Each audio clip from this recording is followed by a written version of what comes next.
So very good morning, friends. As you know that on 23rd of April we will be celebrating the birth anniversary of none other than William Shakespeare, which is there in the syllabus of the entire globe. If you are the student of English literature and you do not read about Shakespeare and in Shakespeare about his tragedies, you are missing the soul of English literature. Many of my students asked me, sir, please discuss something about the characteristics of tragedies of William Shakespeare. I am here with a video, and after that you may see my exclusive video and a lecture upon Macbeth, which is there in a part of your syllabus UG semester 4. So friends, what is the basic ingredients of tragedies and elements in Shakespearean tragedy? I'll discuss this in this video. So the first thing I should tell about the birth of William Shakespeare. Basically his name, as it has been written in the register where he was baptized as Johannes Floes Johannes Shakespeare. This Johannes Floes Johannes Shakespeare, that is the William son of Shakespeare, his name was written in the register on 26th of April 1564. Actually, he was born on 23rd of April 1564 at Stratford upon Avon. This is the name of the place. Now, in order to study his entire drama, his gamut of drama can be divided into 4 different parts. Actually, somebody says that he has written over 40 plays. So, for our convenience, the critics have divided his entire write-ups into 4 parts. First period begins with the 1595. First phase till 1595, which is there, and it was an initial phase of Shakespeare where Shakespeare was more focusing upon emotions and imaginations and youthful love and the exuberance of youthful love. And among the plays that are typical and famous of these years are the Comedy of Errors, the A Midsummer Night's Dream that you might have read in your school time, and then Romeo and Juliet. To remind you, this is the only tragedies which have got the female in a lead title, and on a title itself she is there. Otherwise, the rest of the 4 tragedies, Hamlet, Macbeth, Othello, King Lear, does not have any place for the heroine on the title. This Romeo and Juliet is one of the exceptions. Then there is Richard II and Richard III, because as you know that William Shakespeare was patronized by Queen Elizabeth, and that time knowing the history and historical details were the major theme in writing dramas. Also, I would like to remind you that university wits who were the graduates in Oxford and Cambridge were also writing good dramas at that time. William Shakespeare was not read in universities. He had never seen the campus of university. Even then, he was producing dramas neck to neck with George Peele or Thomas Nash or Greene. So this is how William Shakespeare has a distinctive place in the field of in the world of literature. Now they were probably all composed before 1595. So to remind you, the Comedy of Errors, A Midsummer Night's Dream, Romeo and Juliet, Richard II and Richard III. Now the second phase that begin from 1595 to 1601, these 6 years is where the Shakespeare as a dramatist progresses, and we can see that dramas are less exaggerated and more real power is coming into write-ups, and deeper insight, philosophy of lives are also getting penned down by him. And among the plays of this period are The Merchant of Venice, Henry IV, Henry V, all the historical plays, and the most popular, As You Like It, that you have read in your school or 12th. So this is how the second phase is a bit, where we can see that Shakespeare has a bit matured. Now, in the third phase, that is beginning from 1601 to 1608, the 7 years, this is the most remarkable phase in Shakespearean write-up or his literary world, because this third phase, what happened in personal life also, we see that Shakespeare has lost his father. Also, politically also, there were some upheavals going on. As you can see that the Earl of Essex was executed by Queen Elizabeth in 1601, and also in the charge of treason, and on the same charge threw the Earl of Southampton into the Tower. So even Shakespeare himself have been suspected.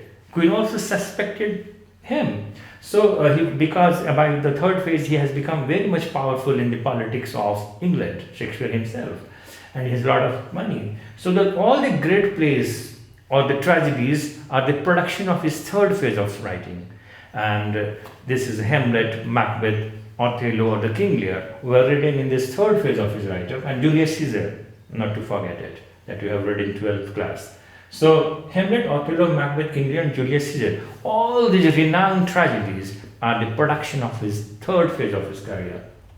Now, in the fourth phase, that is 1608 to 1613, this period where Shakespeare loses his mother also, so he loses both parents. Now he is becoming more philosophical, and more insight is coming to him, and remarkable for her calm strength and sweetness. In 1668, Shakespeare's mother died, and her death and the vivid recollections of her kindness and love. The greatest plays of this period are Cymbeline and The Winter's Tale, and the most important, The Tempest.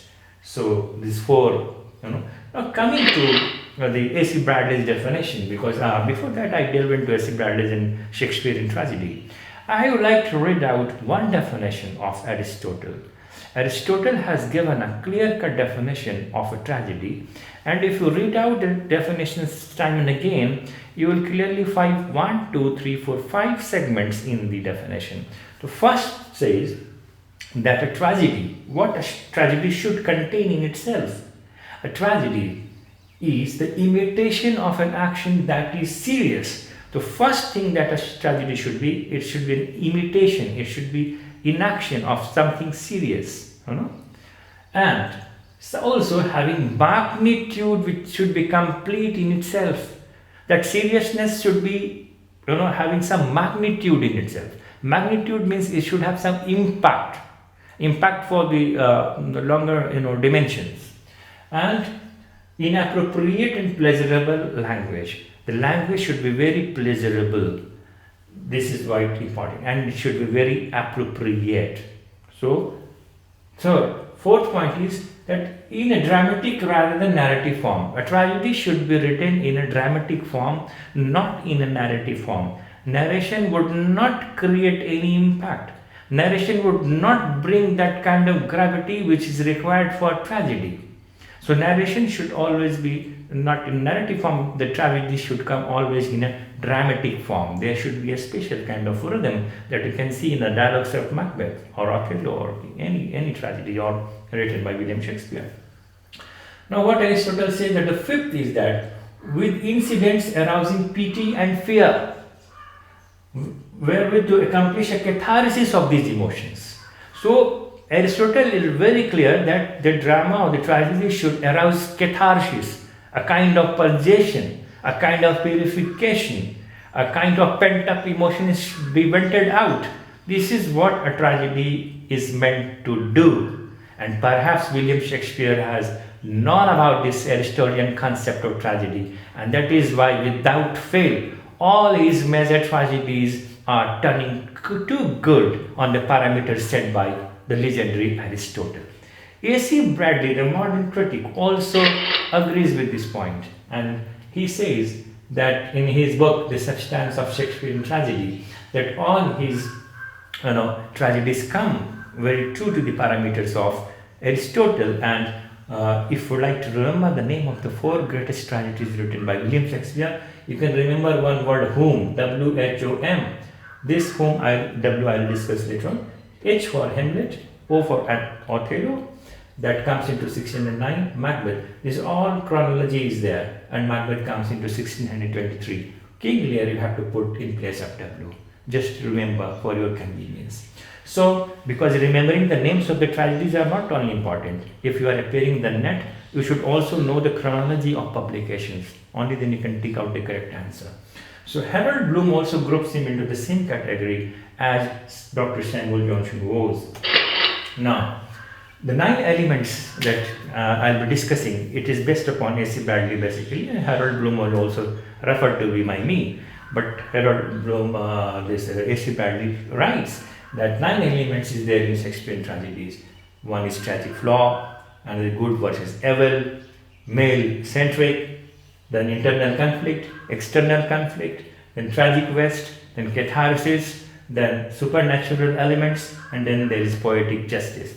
Now let us see in short what exactly is this all, which we find commonly in all these 1, 2, 3, 4 and 5 tragedies written by William Shakespeare. The all first thing, if you keep the book in your hand of all the tragedies, you see the title, Hamlet, Othello, King Lear, Macbeth, all are the names of the heroes. There is no heroine there. So tragedies are male-centric. All the characters are very, now, what is special about all these male centers? That they are not ordinary figures of their stage. They are very powerful. One is, like King Lear is the king in himself. Hamlet is the prince.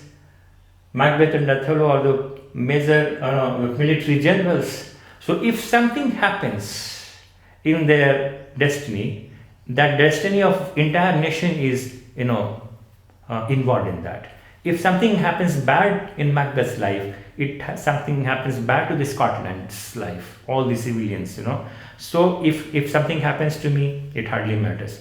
If something happens to and a very great leaders, even a small news ki, Mr. Ex-Minister was admitted to hospital for a flu, so that becomes a national news. That creates a ripples. Oh my God, what has happened to our Prime Minister, or what has happened to this and that minister? But if something happens to me, nobody takes care.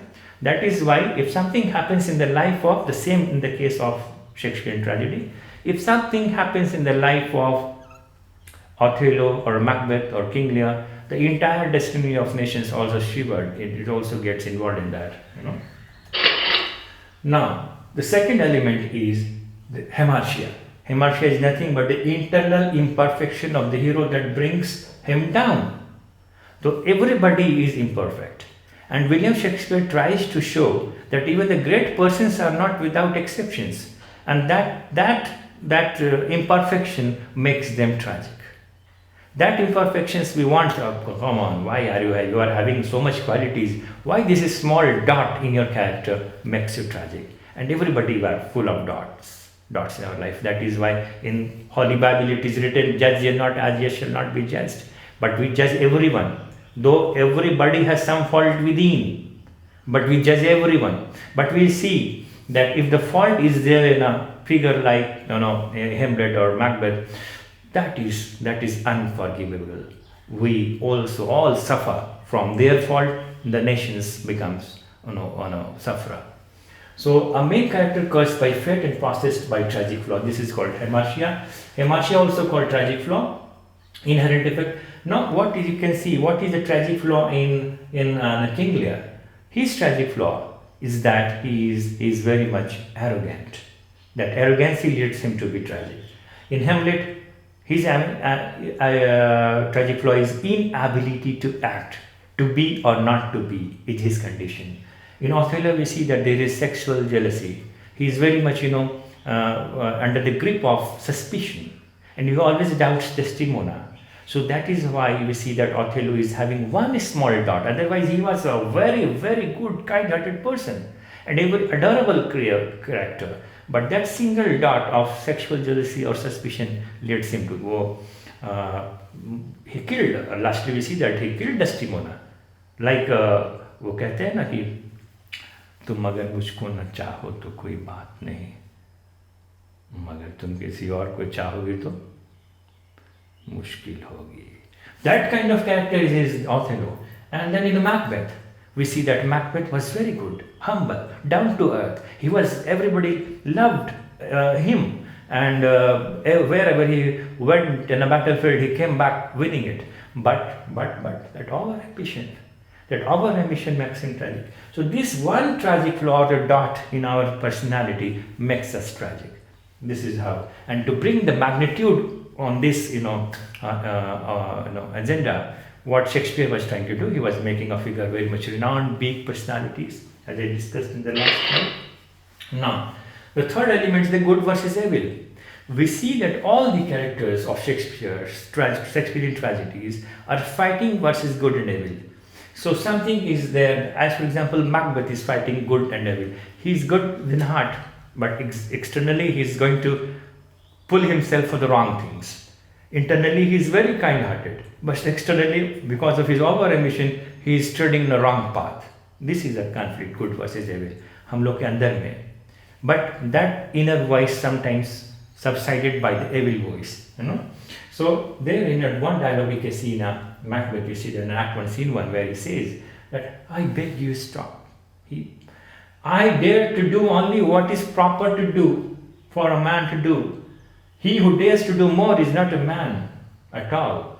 He is that much good, He's trying to convince his wife that please stop everything. I do not want to commit or any kind of criminal things. I do not want to execute my king. I don't want to murder my king. But what happened? And he said that I dare to do only what is proper for a man to. This is a conflict. This is a fight going good in Macbeth from the evil in Macbeth in himself. This is what. Now, fourth element, the tragic West. That is called lack of poetic justice, as Thomas Rhymer has written it in 17th century. That there is, misjudgment, and there is not a poetic justice done with the heroes of the tragedies, In Shakespearean tragedies, the hero usually dies along with his opponent. This is too bad. He should at least have some kind of, casualty should be there, but he died himself with the opponent. This is not acceptable, but that is how it became tragic, The death of a hero becomes tragic, and the death of a hero is not an ordinary death. It encompasses the loss of an exceptionally intellectual, honest, intelligent, noble, virtuous person, but he dies at the end. And in a tragedy, when good is destroyed along with evil, the loss is known as the tragic West. So this is where we see. Then in a fifth element we see the external conflict. The conflict of the tragic character is not only is having twofold. One is external, another is internal. What is the external conflict? Like in the play Hamlet, Claudius, his uncle, is the external conflict for Hamlet, because Claudius was the uncle of Hamlet who had married his mother very soon, just after the murder of the king, Hamlet's father. So this Claudius is just like an external enemy which has to be confronted by Hamlet. And then Iago is the another confront for Othello, because Iago is just like a villainous character.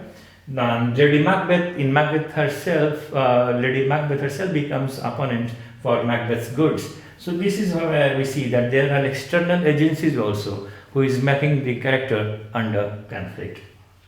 Now, the sixth element, the internal conflict, that the struggle the hero engages in with his or her fatal flaw.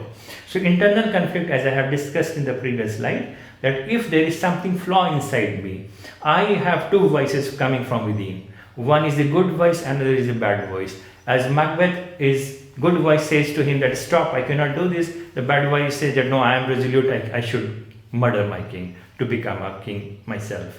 Like in Othello, he says that no, I love Desdemona, how can I kill her? But he kills her because this is something, the jealousy overpowers his normal process of thinking. So this conflict is going on in our life also. Every day we are facing these two conflicts. One is external, one is internal. We are always clouded by these two kinds of voices. One is the good one, one is the bad one. So when we read out all these tragedies, we also delve into our own life. Now the seventh element, that is called catharsis, the release of the audience's emotions through empathy with the characters. When you are sitting in an audience, you establish oneness. You feel as if the pain of the hero is not his only. You start to connect with that pain. And it refers to the cleansing of audience's pent-up emotions. And then when you start to cry, you start to yell, you start to stop the hero not to do something. That is the moment when you yourself get purified. Something bad which is within us, when we see that something bad is getting a small 1%, cruelty within us is too heavy to is heavily charged, we are also shaken from within. So in other words, Shakespearean tragedies help the audience to feel and release emotions through the aid of tragedy. When we watch a tragedy, we identify with the characters and take their losses personally. This is where, if a dramatist fails in bringing up the catharsis, he is not a good tragedy writer. So if I am successful in moving the audience along with the scene, that's the point. That's where the catharsis reaches. And then the eighth element, that is the supernatural elements, the magic, the supernatural elements, the witches, are all the common features of Shakespearean tragedies. Like in Macbeth, you see that witches played a vital role, and they said, fair is foul and foul is fair. Hover through the fog and fill the air, or drum, Macbeth doth come. There are different things where we see that witches are playing a vital role and setting up the scenes and all kinds of setup and the backdrop and the clouds and everything which is coming there is giving an impact. Something smoky, something bad, something gruesome is going to happen. So these are the other, and the last one is the comic relief, because Shakespeare is also knowing that if he is writing tragedies, if every moment will be intense and there will be no relaxation, it will be too heavy for the audience. So there are some moments he had found out to give a kind of comic relaxation to the audience and comic relief, we say, like the gravedigger's dialogues in Hamlet, or the Hamlet himself is a kind of giving that kind of moments where audience can smile a bit, they can relax a bit, they can laugh a bit, and then they will feel a kind of relaxation. And this is what Shakespeare followed. Is followed obviously by our Indian film industry also. You will see that there are a lot of tragic films where some comic characters are there to lighten up the situations and giving a small snaps of some moments of soothing moments, so that we can bear the other tension of the tragedy which is going at par in the theater. So this is how all these kind of elements are there. So thank you very much for your patience, and see my next video exclusively based upon Macbeth. So keeping these 8-9 elements in mind, you read out this drama Macbeth or any other tragedies written by William Shakespeare. Thank you very much.